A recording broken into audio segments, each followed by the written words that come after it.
சென்னை போயிருக்கும்போது தெரியாமல் ஹஸ்பண்டோட ஃப்ரெண்டு முன்னாடி என் வீட்டுக்காரரை அத்தான்னு கூப்பிட்டுட்டேன். ஃபேமிலியாக விழுந்து விழுந்து சிரிக்கிறாங்க. என்னது அத்தானா அப்படின்ட்டு.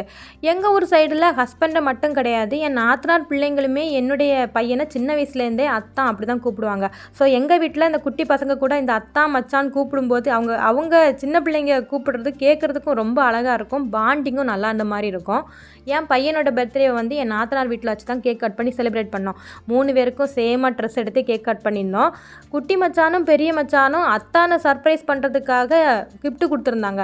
குட்டி மச்சான் வந்து ஒரு கலர் பாக்ஸ் கொடுத்துருந்தாங்க. பெரிய மச்சான் கொடுத்த கிஃப்ட்டு கொஞ்சம் வெயிட் அதிகமாக இருந்துச்சு. அதனால் அந்த ரேப் பண்ண பேப்பரை கூட பிரிக்கிறதுக்கு பொறுமை இல்லை, உள்ளே என்ன இருக்குன்னு பார்க்குறதுக்கு.